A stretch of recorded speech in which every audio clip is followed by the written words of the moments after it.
자, 지금 정치권에 여러 가지 소식들이 들어와 있습니다. 이 소식들 좀 자세히 좀 짚어보도록 하겠습니다. 네, 이현종 문화일보 논설위원, 최진봉 성공회대 교수, 이경환 자유한국당 부대변인, 그리고 강선우 전 민주당 상금 부대변인 나와주셨습니다. 안녕하십니까? 네, 안녕하세요. 안녕하세요. 자, 지금 최근 여권에서 인터넷 1인 방송을 통해서 가짜 뉴스가 유통되고 있다, 이렇게 강조를 하면서 인터넷 1인 방송을 규제하는 방송법 개정을 추진하고 있다고 합니다. 관련 얘기 좀 들어보도록 하겠습니다. 가짜 뉴스에 대한 국민의 우려가 점점 커지고 있습니다. 그 해악이 너무 심각해서 이걸 그대로 두고 봐서는 안 된다는 국민 여론이 매우 높습니다. 이번 정기국회에서 관련법을 반드시 통과시키려는 노력을 저희들이 하겠습니다. 가짜 뉴스는 헌법이 보장한 표현의 자유가 아니고 사회통합 기반을 무너뜨리는 범죄 행위입니다. 네, 인터넷 1인 방송 이 규제 움직임에 대해서 한 줄 평을 좀 들어보도록 하겠습니다. 가짜 뉴스를 걱정하면서 1인 인터넷 방송 이거에 대해서 좀 규제를 하려는 움직임이 있거든요. 네 분들의 의견을 좀 들어보도록 하겠습니다. 자, 어떤 의견들이 있으신지 이현종 위원님부터 볼까요? 내가 하면 로맨스, 남이 하면 불륜? 네. 제가 대학 다닐 때 그 많은 서적들이 불온 서적이라고 해서 판금 조치도 되고 보지도 못하게 했어요. 아, 예. 그렇죠. 그 저자들이 대부분 지금 여득권에 계시는 분들이 많습니다. 그때는 사실 군사정권이 이런 것들은 사회에 해악을 끼치고 또 사회의 어떤 민심을 흐트러뜨릴 수 있다는 이유로 해서 이제 이 판금 도서를 했거든요. 근데 지금 사실 유튜브도 마찬가지입니다. 사실 이게 이제 개인적으로 다들 이제 방송들이 이제 4차 산업 시대에 굉장히 이제 발달하게 되니까 그래서 뭐 다양한 목소리가 나오고 있는 것이죠. 근데 사실은 최근에 유튜브가 사실은 이제 우파 진영에 상당히 좀 인기를 끌고 있어요. 아, 그래요? 예전에는 사실은 뭐 좌파 진영 하다가 사실은 이제 우파 진영으로 많이 이제 돌아가서 그러다 보니까 그걸 지금 이제 여당 측에서 이제 규제를 하겠다는 것인데 사실은 참 옛날 생각을 좀 해봤으면 좋겠어요. 자신들이 야당일 때 과연 이런 이야기를 했을까라는 이야기죠. 자, 그때는 뭐 그 어떤 면에서 보면 이 여러 가지 이제 방송들 보면 이제 김어준 씨라든지 등등 이런 게 어떤 면에서 자기들한테 굉장히 유리하게 했지 않습니까? 한창 인기였죠. 엄청난 인기였죠. 그때는 규제 이야기를 하지 않다가 이제 와서 여당이 이제 야권 쪽에서 우파 방송 인기를 끄니까 이게 규제해야 된다. 가짜 뉴스다. 도대체 가짜 뉴스의 규정이 저는 뭔지는 모르겠어요. 자신들이 판단하면 가짜 뉴스인지 뭐 이런 그 상황을 잘 모르겠지만 어쨌거나 자신들이 잘 나갈 때는 막 가만히 있다가 또 이제 야득권 쪽에서 이런 게 잘 나가니까 규제를 하겠다는 것은 정말 예전의 어떤 자신들의 모습을 어떤 잊어버리는 것이 아닌가 이런 생각이 듭니다. 최진봉 교수님께서는 규제 쉽지 않다. 쉽지 않다고 보시는 거예요? 법률적으로 규제가 쉽지 않다는 거죠. 무슨 말씀이냐면 이게 이제 그 방송의 범위 안에 들어가야 돼요. 그러니까 예를 들면 일반 SNS나 이런 걸 규제하는 게 상당히 어렵다는 거 말씀을 드리는 것이고요. 특히 유튜브 같은 경우 우리나라에서 운영하는 채널이 아니잖아요. 저게 외국에 본사를 두고 있어서 방송통신심의위원회에서 규제를 하더라도 예를 들면 잘못된 발언을 한 개인에 대해서는 규제를 할 수 있을지 모르지만 유튜브에 요청은 할 수 있어요. 예를 들면 뭐 그걸 내려달라는 든지 아니면 그걸 좀 뭐 이렇게 블록 처리를 해달라든지 그건 가능하지만 그걸 강제적으로 내릴 수 있는 권한은 그러니까 능력이 없어요. 한마디로 말씀을 드리면 우리나라에서 운영하는 예를 들면 아프리카 TV나 뭐 우리 앵커가 좋아하시는 먹방 같은 거 그런 건 가능해요. 그거는 왜냐면 그거는 우리나라에서 운영하는 거잖아요. 그렇죠. 서버가 우리한테 있고. 그래서 그거는 방심위에서 규제를 해서 뭐 못하게도 할 수 있지만 유튜브 같은 경우 외국 채널이기 때문에 우리가 지금 협조를 요청할 수 있어요. 그래서 유튜브에서 받아들이면 가능해요. 다만 개인이 뭘 해서 그거를 뭐 법으로 만들어 가지고 그 방송하는 개인에 대해서 처벌을 할 수 있을지 모르지만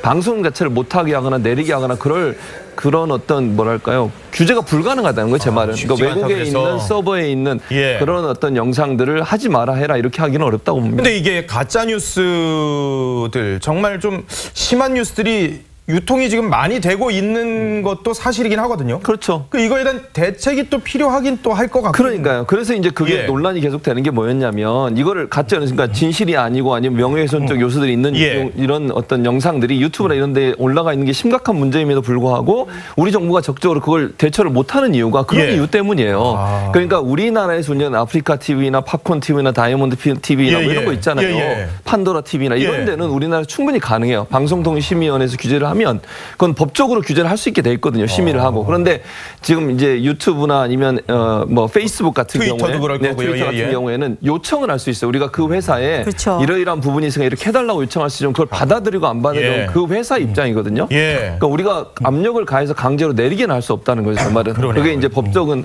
한계라고 볼 수 있을 것 같아요. 강선우 대변인께서는 OTT, overdue 그리고 악마는 디테일에 이런 의견을 주셨습니다. 무슨 뜻인가요? 아니, 저는 그 악마는 디테일에 숨어 있다는 건 최 교수님 말씀이랑 같이 하는 거고요. 그리고 이 OTT가 over the top, 그러니까 인터넷을 통해서 컨텐츠를 내보내는 그런 모든 산업을 지칭하는 겁니다. 그래서 이게 2000년대 중반부터 이제 꾸준하게 점점점 성장을 하고 있는 산업인데 이 관련해서 입법이나 뭐 아니면 규제나 그런 것들이 이미 했어야 되는데 overdue 됐다는 그런 말씀입니다. 왜냐하면 사실 이 OTT 관련 산업에서 이미 그 산업 자체는 굉장히 커져 있는 상태예요. 그렇죠. 그러니까 1인 크리에이터들 중에 막강한 그런 파워를 가지는 막 그 동영상이 바이럴하게 나가는 그런 사람들은 이미 그 소속사도 다 있습니다. 그 1인이 아니에요. 예를 들면 그 MCN, 그러니까 그 사람들이 소속돼 있는 1인 방송하는 사람들이 소속돼 있는 그런 소속사를 총칭해서 MCN이라고 하는데, 그러니까 이게 경제는 돈이 되는 건 이미 가서 붙어 있죠. 그러니까 제도화가 되어 있는 반면에 우리 법이 항상 그렇지 않습니까? 그 사회 변화에 만큼 못 따라가니까 그래서 이미 마련됐어야 하는데 저는 이제라도 논의가 되고 있다고 하니 다행이라고 생각을 하고요. 그리고 악마가 디테일에 숨어 있으니 디테일에 관해서 좀 논의를 잘해서 건강한 토양을 만들었으면 좋겠습니다. 부대변인님은 또 규제 만능주의 풍선 효과요? 풍선 효과. 요즘에 뭐 부동산에 관해서도 이제 규제가 심해지고 있는데요. 그와 똑같은 발상이라고 생각을 합니다. 결국은 규제 만능주의, 시장 주도주의가 국가 주도주의가 되는 것인데요. 바로 모든 것을 규제에 의해서 해결할 수 있다는 생각들. 지금 이것은 과거에는 오히려 여당 쪽에서 인터넷의 자유를 이야기하면서 표현의 자유를 이야기하면서 오히려 더 장려했던 부분이에요. 그런데 오히려 자신들이 불리해지니까 더 규제하겠다 라는 생각을 하고 있는 것인데 이와 같이 규제가 심해지면 심해질수록 오히려 풍선 효과에서 다른 반발만 심해질 것이다 라고 이야기하는 측면에서 제가 말씀을 그렇게 드린 거고요. 또한 중요한 것은 조금 전에 우리 교수님, 논설위님께서도 말씀하셨지만 결국은 의도를 의심하지 않을 수가 없게 되는 겁니다. 그 의도라고 하는 것은 왜냐하면 가짜뉴스라고 하는 것이 기존에 모든 SNS에 계속 있어 왔다는 이야기죠. 페이스북이나 트위터나 그런 것들 계속 있어 왔는데 왜 이때까지 규제하지 않다가 갑자기 특별히 1인 미디어가 해당될 수 있는 이런 부분에 대해서만 규제를 하려고 하느냐. 그 부분에 대해서는 결국은 1인 미디어에 대해서는 야당이 좀 점유율이 높다라는 것 때문에 결국 규제하는 것이 아닌가라는 차원에서 본다면 결국은 그 기준이 다르다. 라고밖에 볼 수가 없게 되는 것이죠. 그러니까 박강원 의원 같은 경우에는 개인적인 자리에서도 이런 의견을 계속해서 피력은 하셨었는데 그 야권에서 보자면은 왜 시점이 하필이면 지금이냐 이겁니다. 뭐 그런 얘기가 충분히 가능하죠. 그러니까 지금 예를 들어서 지금의 야권에서 소위 운영하는 그런 1인 미디어들이 인기를 많이 누리고 있는 상황에서 왜 그렇게 하느냐, 그렇게 뭐 충분히 문제제기 가능하다고 봐요. 그러면 만약에 저는 이제 아까도 얘기했지만 규제가 쉽지 않을 텐데 이걸 뭐 저는 이제 한 가지 그 박강원 의원이나 딴 분들이 얘기했던 것 중에 이걸 방송법 범위 안에 집어넣는 그건 제가 볼 때는 거의 불가능에 가까워요. 유튜브를 방송법 범위 안에, 방송의 범위 안에 집어넣기는 어렵다고 저는 보고요. 그거는 이제 언론학자들도 대부분 그건 동의하지 않아요. 그리고 또 하나 문제는 뭐냐면 가짜 뉴스를 어떻게 정의할 거냐도 상당히 논란이 될 수 있어요. 그러면 가짜 뉴스를 규제를 해야 되는데 어떤 방식으로 규제할 거냐, 가짜 뉴스를 뭘로 정의할 거냐 하는 부분. 그러니까 명백하게 거짓된 사실이나 명예훼손성 요소가 있거나 법률을 위반하는 그런 행동을 한 어떤 발언이 있을 경우에 그거는 뭐 처벌이 가능할 수 있잖아요. 또 하면 되니까. 그렇죠. 그런 방식이 가능한데 그러면 가짜 뉴스를 누가 어떤 방식으로 규정해서 이걸 가짜 뉴스다 아니다를 판단할 거냐는 문제가 논란이 될 수 있기 때문에 상당히 어려운 문제이기도 하고 그 규제가 그렇게 쉽지 않을 거라고 제가 그래서 말씀을 계속 드리는 겁니다. 그런 차원이고요. 그다음에 이제 이게 사실 이제 문제가 되는 그런 뉴스들이 있을 수 있어요. 그건 이제 법률적으로 구제받을 수 있는 다른 방법들을 좀 찾아볼 필요가 있다는 생각이 들어요. 예를 들면 정보통신망법에 허위사실을 통해서 명예훼손했을 경우에는 정보통신망법에 의해서 처벌을 받게 돼 있어요. 그렇죠. 그걸 좀 더 강화시킨다든지 아니면 다른 형태의 법을 통해서 잘못된 정보를 SNS를 통해서 아니면 인터넷을 통해서 퍼뜨리는 행위를 처벌할 수 있는 방안을 만드는 게 필요하다고 보지 이렇게 하다가는 혹시나 또 다른 예를 들면 이거는 누구에게나 다 적용되는 거잖아요. 가짜뉴스라고 얘기하면 그게 여당이든 야당이든 뭐 둘 다에게 다 적용되는 문제인데 그렇게 되면 표현의 자유가 억압될 수 있는 부분도 있기 때문에 주의해서 할 필요는 있다는 생각이 들어요. 근데 위원님 저는 근본적인 좀 의문이 생기는데 원래 사실 그 좀 진보적인 인사분들이 문화예술 쪽에 강하고 미디어 쪽에 강했던 게 전통적이었잖아요. 근데 요즘 보면은 지금 저 통계로 보면은 이른바 야권 쪽 인사들이 하는 방송들이 더 인기가 더 팔로워들이 많다는, 이건 왜 그런 거예요? 그렇습니다. 이제 이게 뭐냐면 사실 예전에 이제 팟캐스트라고 해서 이제 어떤 방송에서 이제 인터넷 쪽에서 이제 대담 프로라든지 이런 프로들이 인기가 얻었잖아요. 이제 다운받아서 듣는 것들. 사실 그게 이제 어떤 면에서 박근혜 정부 시절에는 야권 쪽에 상당히 인기를 끌었죠. 근데 이제 정권 교체가 되고 난 다음에 이분들이 다 이제 지상파로 다 진출을 했어요. 김어준 씨나 뭐 김용민 씨라든지 뭐 주진우 기자 다 지상파로 진출하다 보니까 바빠서 사실 이쪽은 뭐 하질 않습니다. 왜냐하면 또 그쪽이 또 수입도 훨씬 좋고 그렇다 보니까 요즘도 인터넷 방송 하시긴 하세요. 하시긴 하는데 이제 그만큼 왜냐하면 이제 그런 것들이 지금은 지상파나 종편이나 이런 데서 다 볼 수가 있으니까 본인이 주도하는 것들을 굳이 이제 인터넷 쪽에서 할 이유가 없는 것이죠. 대신 야권 쪽이나 이제 우파 쪽에서는 사실 자신들의 목소리를 제대로 이제 지상파 방송에서 담아내지 못하니까 이제 그런 영역 쪽으로 이제 많이 수요가 생기는 겁니다. 그래서 실제로 유튜브 같은 경우는 사용 연령대를 보면 5, 60대가 훨씬 더 많습니다. 그만큼 오히려 제가 볼 때 요즘은 제 주변에도 이제 이렇게 선배분들 보면 오히려 일반 기존 방송보다는 사실은 유튜브를 보라고 계속 이렇게 보내주시는 분들이 많아요. 그럼 뭐냐면 아무래도 이제 이 방송공, 즉 합법 방송 공간에서 이제 통용되는 뉴스에 대해서는 그만큼 불신감이 크다는 이야기겠죠. 그리고 또 그런 어떤 자신들의 목소리를 제대로 담아내지 못하고 있다는 것 때문에 실제로 그쪽으로 넘어가서 요즘은 사실은 이제 팔로워 수나 이런 걸로 보면 사실 그런 분들이 하는 분들의 팔로워 수가 굉장히 더 높아요. 근데 저는 문제가 뭐냐면 최근에 이제 북한의 우리 민족끼리가 이런 우리 우파 방송의 문제를 굉장히 지적을 하면서 이런 방송들을 좀 단속을 해야 된다 이런 주장을 했습니다. 우리 민족끼리가요? 왜냐하면 최근에 이제 남북 정상회담이나 북미 정상회담 관련해서 이제 이런 쪽에서 우리 민족끼리 즉 북한 측의 입장을 대변하는 그쪽에서 그런 이야기를 하니까 지금 또 여당에서 그런 이야기 나오는 거잖아요. 그러니까 물론 뭐 이렇게 시간적으로 보면 비슷한 시점에 나왔기 때문에 하는 것이지만 혹여 이런 것들에 대한 어떤 연관성이 있는 것이기 때문에 또 야권 쪽에서는 그런 문제를 또 제기하고 있는 것이죠. 그러니까 보수층, 장년층들이 정규제 TV 같은 것을 많이 구독하는 거는 그만큼 또 접근성이 굉장히 쉬운 그 이유도 있는 것 같습니다. 그렇죠. 사실 그 뭐 단톡방이나 예를 들면 이런데 그 링크 하나만 주면은 바로 이렇게 클릭만 하면은 연결이 돼서 보여지고 듣고, 그리고 사실 우리가 읽는 거는 나 스스로 노동을 요구하는 거지만 보여지는 건 들려지고 그냥 이렇게 보기만 하면 되니까 훨씬 그 접근성이나 모든 게 수월하지 않습니까? 근데 저는 그 이 가짜 뉴스를 단속을 하면은 오히려 그 지금 현재 뭐 보수 성향의 많은 1인 방송자들이 있다고 하는데 오히려 더 좋을 것 같아요. 왜냐하면은 거기서 걸러지지 않으면 본인들한테 역으로 생각하면 신뢰성을 더 심어주는 거거든요. 그러니까 어떻게 보면은 가짜가 아니라 신뢰할 수 있는 그런 의견이고 정보다라는 거를 오히려 더 보여주는 그런 거기 때문에 저는 이거에 관해서 우리를 탄압한다는 식으로 그렇게 보는 거는 조금 무리가 있다고 봅니다. 그리고 이 가짜 뉴스라는 게 사실 약간 좀 중론이 모아지고 있는 것 같아요. 그러니까 내 의견과 다르다거나 아니면 뭔가 반대되는 의견이 가짜 뉴스라는 게 아니라 예를 들면 언론중재위에서 이렇게 가짜라고 허위라고 판단을 받았다거나 아니면 법원의 판단을 받았다거나 혹은 뭐 정정 보도를 했던 그런 뉴스에 관해서 그런 것들이 가짜 뉴스다 하고 이제 데피니션이 조금 그 의견이 좀 모아지고 있는 상황인 것 같아서요. 그래서 이 가짜 뉴스는 분명히 단속을 해야 되는 거고 그리고 이거를 함으로써 오히려 제가 생각할 때는 더 많다는 그런 보수 언론 1인 방송자들이 얻는 메리트가 오히려 더 크지 않을까 저는 그렇게 봅니다. 얼마 전에 근데 그 먹방 규제 또 정부가 뭐 하는 뭐 그런 논란도 있었지 않습니까? 국가 개입주의, 국가 주도주의 이런 이야기하면서 그런 이야기 나왔었는데요. 결국 가짜 뉴스에 대한 대책은 시장 자유를 맡기면 되는 겁니다. 저는 국민의 수준을 믿고 있거든요. 실제로 이렇게 1인 미디어 방송을 오는 걸 보면 실제로 가짜뉴스인 것들은 가짜뉴스가 드러나게 돼 있어요. 국민들이 거기에 대해서 평가를 합니다. 실제로 보는 사람들이. 그게 가짜뉴스이기 때문에 오히려 더 안 믿게 되고 이런 것은 유통을 안 시키는 과정을 거치면서 시장의 기능에 따라서 시장 자율 기능에 따라서 이런 것들이 걸러질 수가 있는데 이것을 규제를 굳이 하겠다는 것 자체가 규제 만능주의가 된다는 이야기죠. 그리고 거기에 대한 대처 자체도 즉 처벌 자체도 기존에 있는 법률로 충분히 가능합니다. 아까 얼핏 이야기하셨지만 정보통신망법이라든지 일반 형법이라든지 여기에 대해서 이미 다 갖춰져 있기 때문에 이걸 굳이 해당되지도 않는 방송법에서 규제해야 되는가 여기에 대한 문제가 반드시 있다는 이야기죠. 그렇군요. 앞서 저희가 좌파 우파 표현을 썼는데 이 표현은 진보 보수로 좀 바꾸도록 하겠습니다. 요즘 뭐 방송심의위에서 이 발언을 좀 하지 말라는 취지로 해서. 사실 그래서 이제 이 문제는요.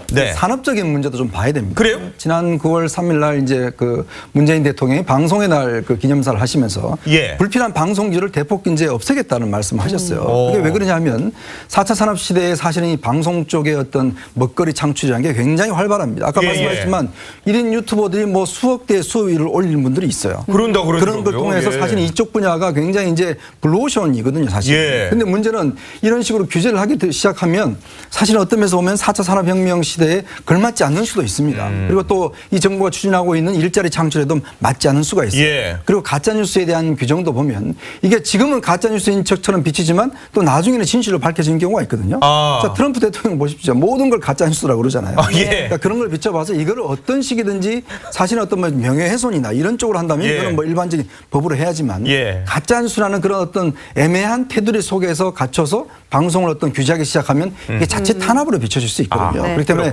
굉장히 신중해야 되는 문제라고 봅니다. 자, 이런 와중에 여야 원내대표가 또 요즘 사이가 별로 안 좋으신 듯한 모습이 나타나고 있습니다. 화면으로 한번 보도록 하겠습니다.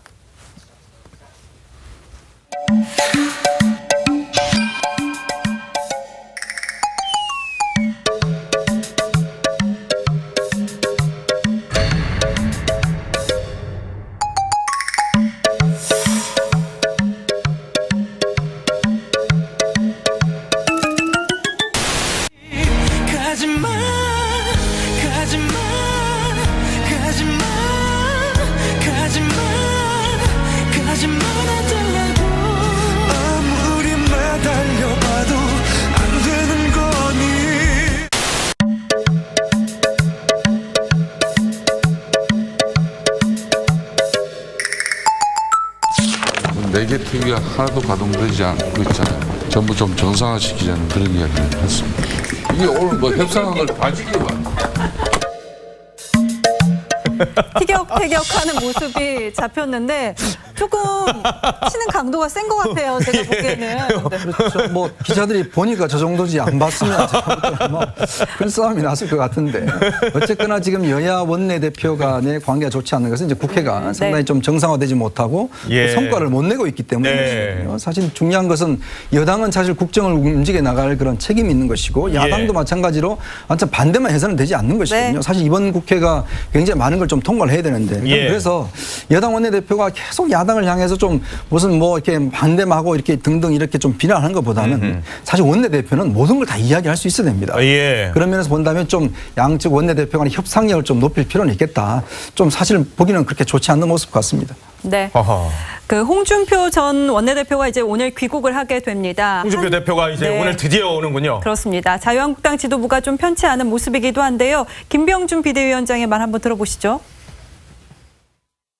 옛날 대표로 계실 때는 한마디 한마디가 당내에 상당한 파장을 일으키고 그랬습니다만 지금은 그 밖에서 무슨 말씀을 하셔도 당내에서 그런 뭐 어떤 소요가 일어난다든가 파장이 일어난다든가 아주 격렬하게 반응한다든가 이런 게 없습니다. 그래서 별로 그렇게 제가 관심을 안 두고 있습니다. 자, 드디어 이제 홍준표 전 대표가 들어오는데 근데 당에서는 지금 여러 목소리가 나오고 있습니다. 지금 당 대표 출마를 반대하는 측면도 있고요. 한쪽에서는 또 제명 얘기까지도 지금 나오고 있는 상황인데 자 패널분들에게 여쭤보도록 하겠습니다. 자 홍준표 전 대표 한국당에서 정말 제명시킬 것이다 아니다 OX로 좀 부탁을 드리도록 하겠습니다. 제명시킨다가 O 아니다가 X입니다. 의견을 좀 주시죠. 다들 시킨다가 O 아니다가 X. 세모 의견을 들어주신 거예요? 가운데로 세워놓으시면 됩니다. 네, 그렇게 세모로 해놓으면 되게. X가 세 분이고 세모가 한 분이시는 강 부대변인은 불가능할 거라고 보시는 거군요. 네, 홍 전 대표가 들어오는 거를 아이러니하게도 자유한국당보다는 타당에서 더 반기는 분위기예요. 근데 미국에서도 페이스북 정치 끊겠다고 하셨는데 끊임없이 목소리 내시지 않았습니까? 그래서 이거에 대해서 이제 막상 들어온다고 하시니 자유한국당 쪽에서는 평당원이다, 자연인이다 그렇게 얘기를 하는데 그 속내는 그런 게 깔려 있는 것 같아요. 평당원이 원인이 현재 의원도 아니고 평당 원인이 우리가 어떤 제명을 시키려면 손쉽다. 최고위에서 의결만 하면 된다. 현역 의원은 의총 열어서 3분의 2 이상이 찬성을 해야 되니까요. 그래서 홍준표 대표는 평당원이다, 자연인이다 이 말이 굉장히 뼈아플 것 같긴 해요. 의원도 아니고 지금 당직도 없고. 아니니 제명이 쉽다. 최고위에서 의결만 하면 되니. 근데 사실 예를 들어서 만약에 그 홍준표 전 대표가 전대에 나가겠다는 그런 의사를 비치면은 이제 뭐 제명을 하든 뭐를 하든 그런 움직임이 본격적으로 시작이 될 텐데 그러면 너무 시끄러워질 것 같아요. 그 홍준표 페이스북에 뭐 아마 5분에 한 번씩은 그런 그래서 지금 자유한국당이 비대위 체제로 가면서 어떻게 하든지 이렇게 당을 수습해 보려는 건데 홍 전 대표 예를 들어서 제명이 또 다른 변수로 불거져 나오면 그게 블랙홀처럼 빠져들 것 같거든요. 그래서 어떻게든 이렇게 수명 위로 올려서 띄워서 홍준표 대표에 대한 그런 뭐 조치라고 해야 되나요? 그런 걸 하기보다는 좀 뒤에서 좀 조용히 어떻게 좀 해보려는 그런 움직임이 강하지 않을까. 그래서 저는 제명은 하지 않을 걸로. 너무 시끄러워질 것 같으니까. 이현정 의원님도 제명시키지 않을 것이다 의견이십니다. 그렇죠. 뭐 이제 제명을 하려면 이제 명분이 있어야 되는데 지금 사실은 이미 하려면 진작했어야 되죠. 왜냐하면 지방선거 패배라든지 또 당에 대한 이미지 실추라든지 뭐 이런 것들을 들어서 사실은 이제 비대위가 들어섰을 때 했어야 되는데 시간적으로 일단 좀 많이 지났습니다. 그렇다 보니까 지금 당장 그 동력 자체가 일단 좀 상당히 없는 것 같아요. 당장 뭐 홍 전 대표가 지금 뭐 뭔가 지금 아주 긴박하게 뭔가 잘못한 것이 드러나거나 국민적 동의를 받을 수 있는 그런 사안이 없지 않습니까? 그리고 한 정치인의 생명을 당에서 한다는 것 자체가 이렇게 쉽지는 않습니다. 그러니까 개인의 또 그동안 정치 역정도 있고 또 자유한국당이 무슨 독재적인 정당도 아니기 때문에 일종의 절차를 거쳐야 되기 때문에 그만큼 쉽지 않은 문제이기 때문에 결국 저는 정치는 자유시장에서 알아서 국민들이 사실은 좀 이제 뭐 이렇게 은퇴를 하게 한다든지 해줘야 되지 사실 당에서 인위적으로 한다고 해서 저는 쉽게 해결될지는 같지는 않습니다. 홍준표 전 대표 당대표로 활동할 당시에 얘기 한번 들어보도록 하겠습니다. 당의 대부분은 친박입니다. 홍준표야 돕고 다니니까. 나는 친박도 아니고 친이도 아니고 그래 개파가 없죠. 그런데 친박 다 내보내버리면 나 혼자 당대표를 해야 돼요. 미흡한 거는 사실이지만 이 정도로만 하는 것도 정말 당으로서는 정당사회는 혁명적이다. 나는 혼자 하다. 근데 부대변인님은 세모예요. 그러니까 제명 시킬 수도 있고 안 시킬 수도 있고 이거입니까? 예, 그런 뜻인데요. 무슨 뜻이냐면 지금 제명 이야기 되는 것은 당대표 출마 때문에 이야기 나오는 것이지 않습니까? 실질적으로 보면 그것 때문이죠. 대표를 출마시키지 않기 위해서 어떤 제명 이야기가 지금 나오는 것인데 사실은 저는 홍준표 대표께서 전 대표께서 출마하지 않을 거라고 봅니다. 왜냐하면 기본적으로 민심과 당심을 읽을 것이다. 적어도 우리 당의 자산이셨고 지금도 어쨌든 원로이시기 때문에 대표를 지내셨기 때문에 대통령 후보였었잖아요. 그렇습니다. 그래서 만약에 뭐 민심이나 당심이 바뀌면 모르되 민심과 당심이 그걸 원치 않는데 굳이 그것을 강행을 해서 어떤 분란을 일으키지는 않을 것이다 라는 차원에서 제명 자체가 문제가 되지 않을 것이다 라는 차원에서는 이제 세모를 던졌습니다. 최진봉 교수님께서는 제명은 없다. 제명시키지는 않을 것이다. 그러니까 왜냐하면 아까 이현정 의원도 잠깐 얘기하셨는데 지금 당장 무슨 이유를 가지고 제명을 시키는 겁니까? 명분이 약하다는 그렇죠. 예전에 뭐 그런 얘기를 했으니까 예전 거 가져다가 할 수도 없는 거잖아요. 그리고 지금 뭐 이게 만약에 당대표 나가는 거 막기 위해서 제명을 시켜야 돼. 이게 더 웃기는 거 아니겠습니까? 그러면은 자유한국당이 무슨 꼴이 되겠습니까? 그래서 제가 볼 때는 그거는 안 할 거라고 보고요. 이제 자유한국당 입장에서는 뭐 김병준 비대위원도 그 얘기를 했지만 알아서 해주시길 바라는 거죠, 사실은. 물론 밀밑에서 뭐 여러 가지 얘기를 할 수는 있겠습니다만 홍준표 전 대표가 어쨌든 당의 화합을 위해서 일정 부분 좀 이선 후퇴를 해주시고 뭐 이렇게 도와주는 역할을 해주면 자유한국당이 더 잘 나갈 수 있다고 저는 개인적으로 생각을 하거든요. 근데 본인이 나서는 순간 분란이 나고 또 그 분란이 되면 결국 자유한국당 이미지가 또 나빠질 수 있어요. 또 당대표로 만약에 나선다고 생각을 해보십시오. 어떤 일이 일어나겠습니까? 그런 차원에서 본다고 하면 저는 개인적으로는 홍준표 대표가 이선 후퇴하시는 것이 자유한국당이 도움이 된다고 보고 정말 당을 먼저 하신다면 개인의 이익보다는 그런 선택을 하신 게 맞지 않나 하는 생각이 듭니다. 근데 한국당 입장에서는 지금 뭐 여러 청문회 전국도 있고 그래서 주목도가 좀 높아지고 있는 상황에서 홍준표 전 대표한테 지금 뉴스가 계속 쏠릴 가능성이 있어 보이거든요. 그렇죠. 그게 지금 한국당의 고민이겠죠. 네. 그래서 얼마 전에 이제 한국당 초재선 의원들이 이제 당협위원장을 다 내놓겠다. 네. 14명이 예. 그건 뭐냐면 지금 당무감사를 이제 실시하기 때문에 지금 홍준표 전 대표 같은 경우는 사실 당협위원장입니다. 대구 쪽에. 이제 그러다 보니까 아직까지 그 권한 자체는 이제 박탈되지는 않았어요. 대표직은 내보냈지만. 그래서 이제 아마 제가 볼 때 그 수순을 밟는 것 같아요. 즉 당협위원장을 일단 다 바꾸면서 뭔가 당의 어떤 새로운 인물들로 이제 교체한다는 거죠. 그럼 홍준표 전 대표가 진짜 평당원이 될 수도 있겠군요. 당협위원장. 그렇죠. 뭐 평당원이죠. 사실 지금 뭐 당직이 아무것도 없으니까. 이제 근데 이제 문제는 이제 점점 자유한국당도 이제 어떤 면에서 보면 좀 개파 정치 쪽으로 좀 가는 거 아닌가 생각이 들어요. 김무성 전 대표도 지금 이제 나서시겠다 하고 있고 또 황교안 전 총리가 또 지금 나서는 것이 아니겠습니까? 황교안 전 총리도 있죠. 급한 기념에서 뭐 하고 있으니까 이제 어떤 면에서 김병준 위원장 체제가 어쩌면 내년까지는 뭐 가겠지만 그러나 그 이후에는 또 정치적 입지를 확보를 해야 되니까 서서히 좀 개파가 이제 본 모습을 드리는 거 아닌가 이런 전망도 하고 싶습니다. 그렇군요. 알겠습니다. 지금까지 네 분과 말씀 나눠봤습니다. 고맙습니다. 감사합니다.